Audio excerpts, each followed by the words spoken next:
Hello friends. आज पूजा Khedkar case के बारे में कुछ बोलना चाहूंगा।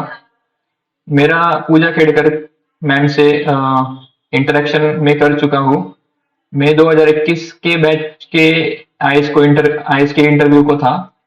तब madam assistant director at sports authority of India को हेड कर रही थी। मेरा रिगार्डिंग इंटरव्यू के ही रिगार्डिंग इनसे इंटरेक्शन हुआ था। अ, मेरा सिलेक्शन तब टाइम मार्क्स की वजह से रुका था। मेरा टाइम मार्क्स और वैकेंट पोस्ट का केस आज भी कैट में पेंडिंग है। अ, तब पूजा खेड़कर मैडम का लिस्ट में नाम तो आया था, लेकिन उनको कुछ सर्विस अलोकेशन नहीं हुआ था। फिर बाद में ये 2023 23 में इनका फिर से सिलेक्शन होता है। इनको 841 रैंक आया है। और फिर बाद में despite being rejected by UPSC, she got into the IAS, and how she got into the IAS, it's question mark now. हालांकि कमेटी बनाई है पीएमओ ने, सेंट्रल गवर्नमेंट ने इस केस के रिगार्डिंग इन्वेस्टिगेशन करने के लिए। तो कोई भी कमेंट करना इस केस के रिगार्डिंग अभी फेयर नहीं होगा। तो let's wait for the report of the committee. But अगर सपोज ये चीजें हो रही है, कुछ ना कुछ तो गड़बड़ अगर हो रही है, तो this is very big issue. 2021 IAS के बैच में मेरा एक वैकेंट पोस्ट का भी इशू रहा। मेरा तब सिलेक्शन टाइम आवर्स की वजह से रुका था। और उस time there were 91 vacant post, because 91 selected candidates जो थे उनको कोई सर्विस अलोकेशन नहीं हुआ था। तो अगर यूपीएससी और डीओपीटी चाहता कि वेटिंग लिस्ट पब्लिश करके जो 91 वैकेंट पोस्ट्स है उन लोगों को अगर सर्विस इजीली वो दे सकते थे। I am not talking about reserve list. Reserve list is totally different from the waiting list. Reserve list के रिगार्डिंग बहुत सारे वीडियोस यूट्यूब पे ऑलरेडी है और यूपीएससी ने भी इसके बारे में क्लेरिफाई किया है।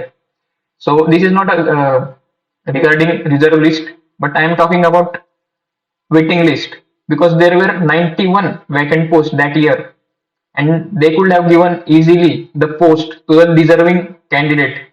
अगर ये केस, अगर पूजा खेड़कर मैम का जो केस है, अगर ये सच साबित होता है और कुछ गड़बड़ अगर है इसमें, तो अगर ये लोग मतलब फेक डिसेबिलिटी सर्टिफिकेट एक्सेप्ट करके, फेक ओबीसी सर्टिफिकेट एक्सेप्ट करके अगर पोस्ट दे सकते हैं सबको, तो जो डिजर्विंग कैंडिडेट थे उनको ये लोग क्यों नहीं दे सकते पोस्ट?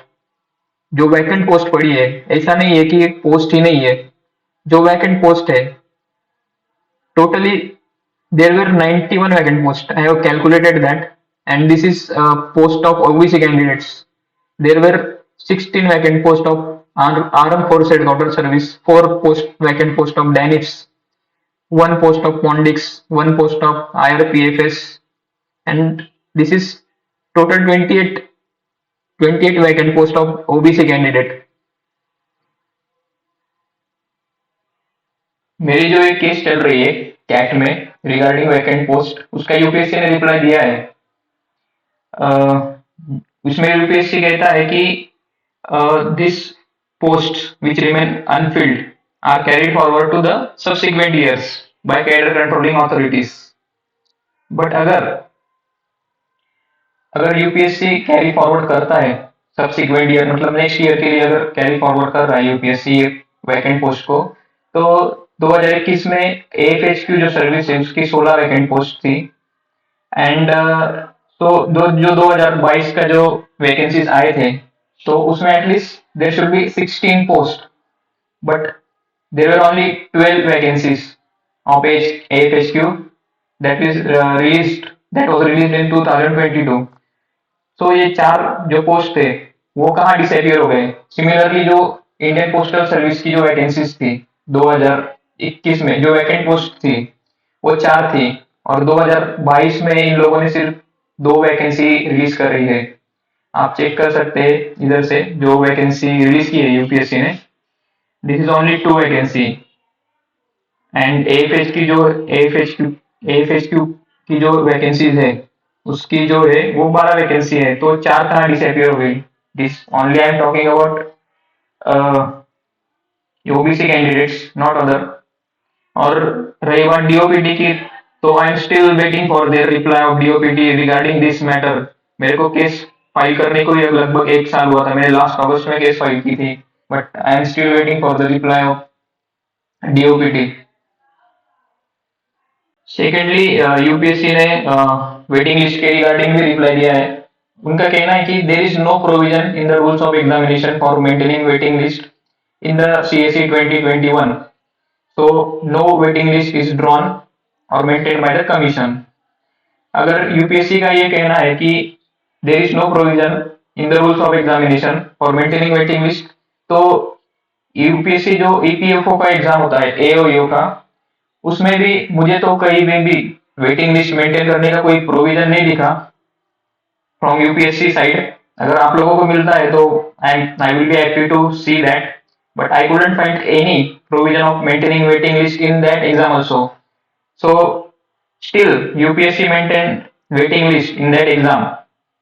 Secondly, जो यूपीएससी है, अगर ये रूल क्यों नहीं बना सकता वेटिंग लिस्ट मेंटेन करने के लिए, हर साल ऐसे वैकेंट पोस्ट रह जाती है कि क्योंकि जो सिलेक्टेड कैंडिडेट्स है due to certificate medical issues, ऐसे बहुत सारे इश्यूज रहते हैं, डिग्री सर्टिफिकेट हो गया, नॉन क्रिमिनल ओबीसी का हो गया, कि वो उनको सर्विस नहीं मिल पाता और उनकी सीट्स जो है वैकेंट रह जाती है। सो जो नेक्स्ट डिजर्विंग मेरिटोरियस कैंडिडेट है उनको ये लोग इजीली पोस्टिंग दे सकते हैं, बट इनका कहना है कि provision there is no provision of in the rules of examination for maintaining waiting list. So why there is no provision for in examination for maintaining waiting list.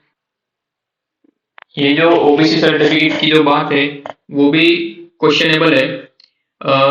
Puja Khedkar ma'am के जो parent है दिलीप खेड़कर, उनकी net worth है 40 करोड़ और उनकी जो mother है उनकी वेल्थ है अराउंड 18 करोड़ और उनकी पर्सनल वेल्थ ही 17 करोड़ है। जबकि मेरा एक फ्रेंड है, उसको ओबीसी के इसमें सर्विस नहीं मिल पाई, अगर मिलती तो उसको आईआरएस इनकम टैक्स सर्विस मिलती, लेकिन क्योंकि उसके फादर स्टेट पीएसयू में वर्क करते हैं तो डीओपीटी ने अब तक इसका इक्विवेलेंस डिफाइन नहीं किया है, तो उसकी वजह से उसको ओबीसी का बेनिफिट नहीं मिल सका और उसकी कोई गलती ना होके भी आज उसको पोस्टिंग नहीं मिल सकी। जबकि family which is having around 60 crore wealth is getting OBC certificate and also getting into the service. This is very surprising। इन सब चीजों के बाद यूपीएससी से यही प्रार्थना है कि यूपीएससी जल्द से जल्द कुछ रिफॉर्म्स लाए यूपीएससी के फंक्शनिंग के ऊपर, कि जो कि बहुत ही ओपेक है, ट्रांसपेरेंसी नहीं है। आंसर की ये लोग 1 साल के बाद प्रीलिम्स के आंसर की 1 साल के बाद पब्लिश कर रहे हैं, तो जो आंसर की है प्रीलिम्स की वो इमीडिएट प्रीलिम्स के बाद पब्लिश की जाए। फिर जो मेंस के मॉडल आंसर है उसको भी पब्लिश किया जाए, क्योंकि बहुत सब्जेक्टिविटी हो रहा है, क्योंकि बहुत लोगों को ऐसे में बहुत कम मार्क्स दिए गए और उनको कुछ समझ में नहीं आया कि मार्क्स कम क्यों हुए। So if they publish the model answers, so the candidates it will be easy for the candidates to see where they are mistaken, उनका मिस्टेक कहाँ हो रहा है, इनको ये चीजें समझ में आएंगी। और जो वैकेंट पोस्ट रही जा रही है हर साल, उसको फिल करने के लिए वेटिंग लिस्ट पब्लिश की जाए यूपीएससी की तरफ से। ये रिक्वेस्ट है यूपीएससी को। और जो पूजा खेड़कर मैडम का केस है उसका भी जल्द से जल्द क्लियरिफिकेशन दिया जाए, सो दैट सबको पता चले कि क्या रियलिटी है। बहुत बहुत धन्यवाद। जय हिंद।